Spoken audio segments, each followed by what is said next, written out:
Hey, what's up guys? Back in the building with another video. Today I want to talk about the ChordCat Manager. If you're joining for the first time, you are welcome and thanks for watching. I already did a video on how the AlphaTheta website kind of buries things. And you have a lot that you're dealing with when you go to the AlphaTheta website. You're talking about DJ stuff, you're talking about production stuff. So they have a lot of things going on, but let's get into exactly where you go.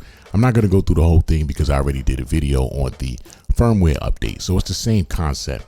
Let's go to the AlphaTheta website, and you do not go to support. You actually go to products. At the bottom, you will see ChordCat. You click on ChordCat, and when you get to the ChordCat page, when you scroll down, you would think that the information that you need is here. Here where the manual quick start guide is, the firmware, software information, FAQs, all that stuff. But no, the ChordCat Manager is actually not there. You're going to find the ChordCat Manager. If you scroll up a little more, it's going to be under the section that says Enhance Integration with DAW Software. That's where you're going to install the ChordCat Manager. You click on this little box here, Install ChordCat Manager. And when you click on it, it's going to give you the option to either download the ChordCat Manager for Windows or for Mac. If you're using a Mac like myself, you select Mac. Of course, if you're using Windows, you select the Windows option. And when you click on it, it's going to give you a little bit of information, installation instructions. It's going to tell you what version it is, and it's going to give you the download link here. I already downloaded it, so we're not going to go through that process, but it tells you what to do. So I'm going to open up this ChordCat Manager, and let me just describe or show you what some of this stuff is so that you know what you're looking at when you do open it up. Here in the project tab is going to show you the projects that you had, everything that you named in the ChordCat. In the next tab, you're going to show you your patterns. If you go through your patterns on the ChordCat, you will notice they will change in the manager.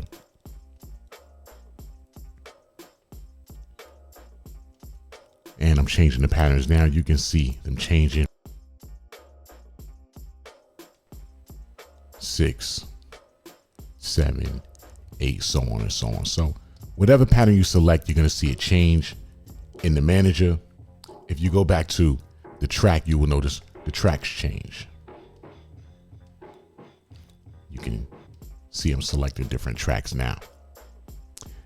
In this window, this is also where you can drag your MIDI information from your ChordCat to your DAW. We'll get back to that. Then you have your about section as well. It's going to tell you the version 1.0.0, and you can also access the manual here if you click on this little square. So let's go back to the project tab.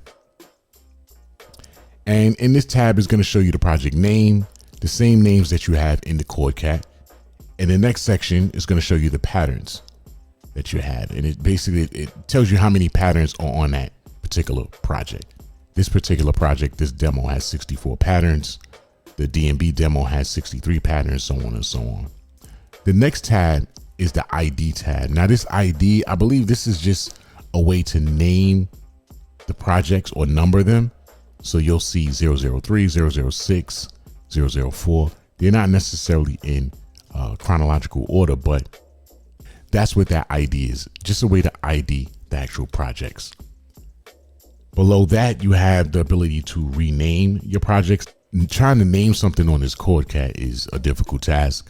So I would just give it any name when you're actually on the ChordCat, and I would wait until I get into the manager to actually name things. It's just a lot easier to name it on your computer than it is on the ChordCat. You can actually delete projects as well. They also give you a remaining project capacity. So I can store up to 55 more projects on the ChordCat, and it also tells me my pattern capacity. I have up to 1,118 patterns left that I can put into the ChordCat. If you look in the next box to the right, this is going to tell you what projects you actually have on your computer. I don't have any on the computer at the time, so you're not seeing anything, but it's the same concept. If I did have any projects on the computer, it would populate here in this box, and I can do the same thing. I can rename them, I can delete them. It'll tell you the creation time, the patterns, so on and so forth. There's a folder on the top. If you click there, That's where you can go into your Finder and you can go into different projects and open them up, this, that, and the third. That's what that little folder is. Then you have a little indicator on top of that in the black bar. It shows you that you're actually connected to the computer when you have your USB plugged into your computer. Do not use a hub or anything like that. Hubs will not detect the ChordCat. It has to be plugged directly into the computer. I've had terrible experiences trying to plug it into a hub. It just wasn't connecting. So it has to be connected directly into the computer. If you can get it connected through a hub, more power to you. As I stated earlier, you can actually drag projects from your ChordCat into Ableton, and you can drag MIDI files. Well, not projects, MIDI files. You can drag a MIDI file from your ChordCat into Ableton, and you can do the same from Ableton into your ChordCat. The MIDI files, not the projects. And it goes one file at a time as well. Right now, I mean, they may add some updates where you can do bulk filing, but as for right now, as of this recording, you can only do one MIDI file at a time. And I'm going to show you what it looks like. Okay, and I have Ableton open next to the ChordCat Manager. Let's drag something into Ableton so we can see what it looks like. Drag it right onto the session and you drop it. It's going to ask you if you want to import the tempo and the time signature data into the arrangement. The answer is going to be yes, so that everything is the same as it was in the ChordCat. And here you have it. This is your MIDI information right now. And you can see Ableton receiving the MIDI information over here in the tab.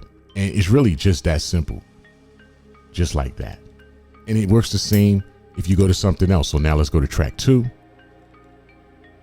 pattern 1, and we're going to drag another MIDI file.